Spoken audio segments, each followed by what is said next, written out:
当楚风与王强抵达图腾龙族的大本营与众人会合之后，除了龙息一族有事处理，目前不在这里之外，楚风在这里见到了很多伙伴，但龙成宇和龙木熙的状态却很不好。原来就在昨日夜里，龙成宇和龙木熙姐弟俩同时身体不适，浑身滚烫，到的后来烧到异常，陷入昏迷。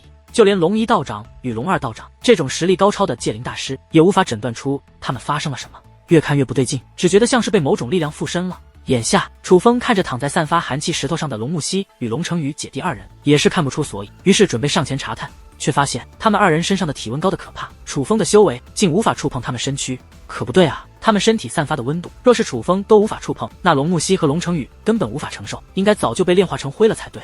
于是楚风还是伸出手掌，想抓住龙成宇的手腕，准备亲身感受一下他们的温度。但见楚风不信邪，龙一道长则是赶忙拦住了楚风。楚风小友没有办法接触，就连老夫也会被灼伤。龙一道长说话间，另外一只手掌翻开，果然有灼伤的痕迹，且灼伤处已涂抹了药膏，可竟没有丝毫愈合的迹象，可见这灼伤之厉害。大哥哥，他们的体内的温度当真古怪，还是从远些看吧。小鱼儿站在楚风身后，关切地劝道。而楚风也是将伸出去的手缩了回来，以龙一道长的修为都被灼伤，那楚风确实也是不该触碰。但隔着距离，哪怕动用天眼，楚风也看不穿那古怪的高温从何处而来。楚风小友也看不出吗？图腾龙族族长询问的时候很是紧张。龙一龙二两位道长已是无能为力，楚风的到来，他仿佛看到了一丝希望，可他也不确定楚风是否能够解决此事，尤其楚风的表情让他更加忐忑。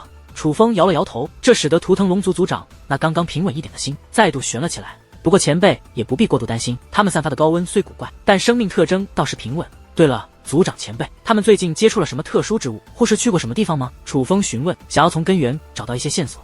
没有啊，他们最近一直都在这里没有离开，修炼他们都是各自的寝宫，没有接触什么邪祟之物啊。黄府天族族长道。族长大人。然而就在此时，黄府天族一位长老焦急地在外面禀报，听他的声音便知道必然是发生了什么，于是赶忙出去。这一询问，才得知图腾龙族的祖龙禁地内出现了变故，竟然起了熊熊大火。闻言，图腾龙族族长也顾不得龙成宇和龙木熙的病情了，立刻率领人马向祖龙遗骸所在之地前去。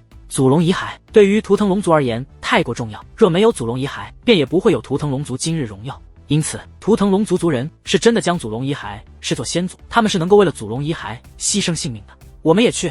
楚风则是大袖一挥，布置阵法，将龙成宇和龙木熙连着那散发寒气的寒冰石一同带走。且话落之后，看向龙一道长与龙二道长，楚风小友，莫非你是觉得龙成宇和龙木熙两位小友的病情与图腾龙族的祖龙禁地的变故有关？龙一道长是聪明人，从楚风的眼神就明白了楚风的想法。温度虽炙热霸道，但像是从他们体内散发，我觉得也许与血脉有关。刚好这个时候，祖龙遗骸那边出现火焰，我觉得不像是巧合。楚风道。确实。众人纷纷点头，觉得楚风所言在理。大哥哥，我也去。我也去。紧接着，小鱼儿、仙海少宇、王强等人纷纷表态同去。楚风自然没有阻拦的必要，于是楚风等一行人便一同追赶上图腾龙族族长，向祖龙遗骸所在的世界行去，并且楚风也将他的考虑告知了图腾龙族族长。楚风小友，你的意思，若与祖龙大人有关的话，那这未必是坏事。图腾龙族族长看向楚风，原本无比紧张的神情得到了极大的缓解。他太过重视祖龙遗骸，得知祖龙禁地出事的第一反应便是担忧，其他事情都抛之脑后，哪怕自己儿女的安危也可以暂且不顾。可刚刚听楚风的意思，此事不仅可能与祖龙遗骸有关，很可能还是龙成宇和龙木熙的机缘，只是猜测，具体还要到了祖龙禁地观察之后才能确认。不过前辈也不必太过担心，晚辈是觉得二者多半是有联系的。楚风说道。听你这么说，确实是很有可能。唉，若真是如此，那我的心里便也踏实多了。图腾龙族族长叹道。不仅是他，同行的图腾龙族一众强者紧张的脸色都得到了极大的缓解。换做其他人说这种分析，他们可能还不会这么信，但是楚风则是不一样，他们对楚风极其信任。当然，这种信任可不是盲目的，而是楚风一次一次的行为换来的。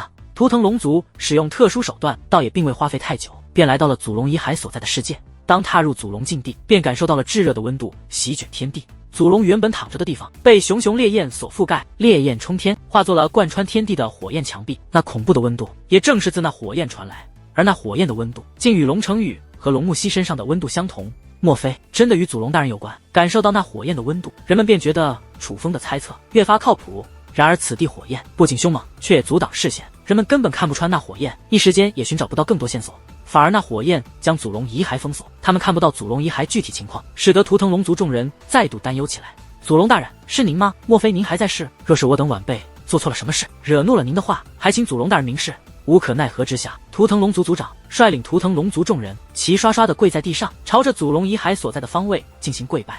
然而这一拜，那火焰之中竟真的有了变化，隐隐间能够看到火焰之中有着一个巨大的圆形图案，在火焰中若隐若现。在场之人都将目光投了过去，想要看清那图案，但只是一眼，所有人便在同一时间默契地收回了目光。我擦，要杀人啊！王强更是咧着大嘴惊呼出声，就连小鱼儿也是眉头微微皱起，美眸中流露出些许后怕。图腾龙族众人则是不敢再看，再度接连施以叩拜大礼。明明什么都没搞清楚，便自认为是知错了什么，自觉惹怒了祖龙大人，接连认错。之所以如此，是因为那火焰中的图案明明距离火焰很远，处于安全位置，可观察那图案的时候，却感觉浑身炙热，仿佛是那可怕的火焰出现在了他们灵魂之中。继续观看，那火焰便会燃烧他们的灵魂，将他们焚灭殆尽。